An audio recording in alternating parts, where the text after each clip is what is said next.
Marjorie Taylor Greene. Kiss my ass. Wow, fast. Did her big 60 Minutes interview and unloaded on Trump. Just unloaded on Trump. And just so I want to play some clips. You'll see that she leaks that she had a very contentious phone call with Donald Trump where he explained why he's suppressing the Epstein files. Can you guess? Prompted Greene to resign from Congress next month. We did talk about the Epstein files, and he was extremely angry at me that I had signed the discharge petition to release the files. I fully believe that those women deserve everything they're asking. They're asking for all of it to come out.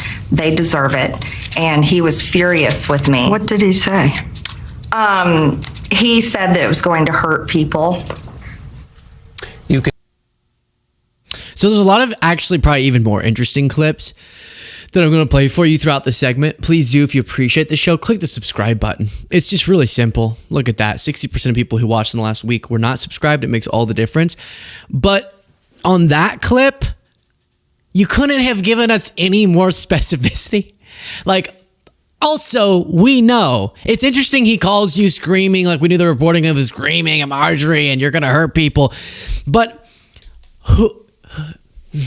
she's not even willing to say him. She still goes people. And she's ruthless against him. You'll see in the interview now they had this falling out. But I am a little bit sick of, well, I actually found out that the reason Trump is suppressing them is because it'll hurt people.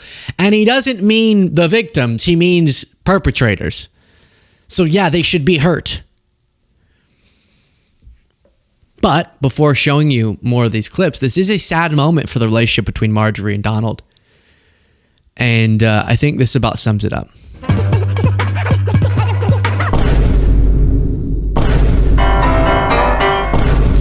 Will you remember me? Honestly, her work. That was in a video we made a long time ago. Do. I am leaving MAGA. Joe Biden, you're not a president. You're a piece of shit. Bum. So it's kind of a sad, I'm just picturing that with sad music. And she's laughing. You're a piece of crap, Biden. And Trump's proud of her and they're hugging. And now they are divorced.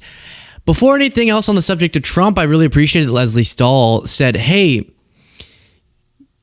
I get that now you're saying you're trying to lower the temperature and not be as politically toxic, but you contributed a lot to the environment that now you're critical of. What do you say to that? And in previous interviews, Marjorie was like, I'm so sorry. I did contribute and that's bad. Now she's like, well, so did you, Leslie. Like she can't help herself. The old Marjorie's still in there. She's still in there somewhere, this Marjorie, with the, you're not a president, you're a piece of crap. And every once in a while, she, you know, Inside Out, the movie, where like there's all these little characters inside the brain of a girl, and the sad character goes on the control panel, if I remember correctly. It's like you got this new, I'm not as toxic Marjorie, who's now steering the brain. And every once in a while, this Marjorie lunges and tackles that Marjorie and then gets onto the joystick and starts controlling Marjorie's brain. And that kind of happened in this clip. Has built her reputation on feisty combat and inflammatory insults, like calling President Joe Biden a liar during the 2023 State of the Union. It's been 5 years of almost constant drama. I think your fake eyelashes are messing up. No, ain't nothing. Hold on. With her adding fuel to the nation's loss of civility. Then, 3 weeks ago, she went on CNN with a surprise, a mea culpa. And I would like to say humbly, I'm sorry for taking part in the toxic politics. But it became clear to us that she hasn't entirely lost her appetite for combat. It's the most toxic political culture. And it's not helping the American people. But you contributed to that. You were out there pounding, insulting people. Leslie, you've Pounding people. contributed to The that that guru, y'all remember the guru in the deep dive we did? Her like trainer or something that she was cheating with, allegedly. You were out there pounding, insulting people. Leslie, you've contributed to it as well with your own program. Yes, you're accusatory, just like you did just then. I know you're accusing me, but I'm smiling. You're accusing me. I am accusing you. But we don't have to accuse one another. I want you to respond to what you have done in terms of insulting people, yelling at people, and then saying... I'd like for you to respond for that. I don't... No, you can respond to that. I don't insult people. You do, in the way you question, and you're accusing me right now. What? I knew it wasn't going to be long, but like, you can't say our political culture has gotten too divisive and toxic. Joe Biden, you're not a president. You're a piece of shit. And then not take accountability for your role in that. You've been one of the most divisive and toxic figures. And so if you want to change that, great, but it requires you admitting where you have gone wrong. And you got a lot to admit for. You remember harassing a school shooting survivor? You remember that? Walking behind him, stepping on his heels like a little kid, trying to take his shoe off by stepping on his heel. Not literally, but that's how close you were getting. You have to, as an adult, say, yeah, my whole entrance into politics was a pretty toxic one. I was a pretty toxic figure. But instead, you're mad that Leslie's even asking, and then your only proof for her being divisive, which Leslie Stahl. You think Leslie Stahl's anywhere in the orbit of QAnon Marge? Come on. But you're saying she's divisive because she's asking you a question that's accusatory. It wasn't a decision that I came to lightly, but it was a very important decision for myself and also for my family. It was sudden.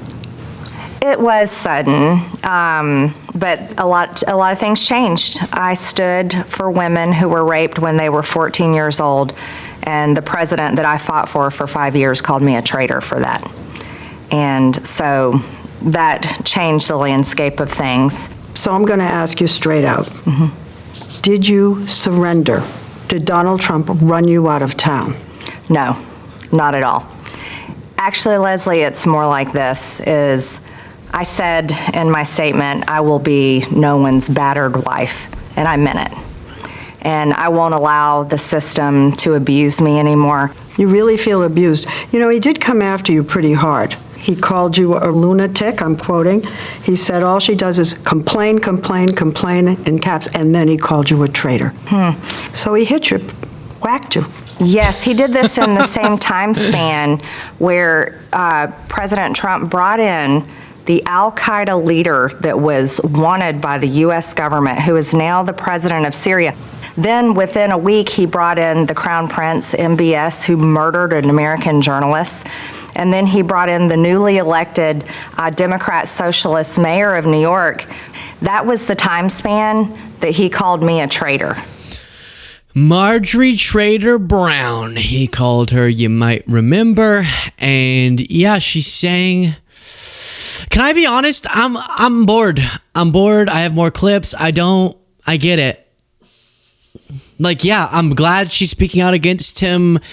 In some sense, it took courage. She later says, I don't have any plans. This isn't a move that's specific to help me in a future race or with some influencer, something. But I get it. At this point, I get it. Interesting. Big moment. His biggest supporter is now completely against him and is acknowledging that maybe our political moment is toxic and divisive. Well, welcome to that conclusion. 10 years into Trump being on the scene. Do we really have to? Oh, she says, I'm not MAGA, I'm America First now. Okay, wait, big announcement. She's not MAGA, she's America First.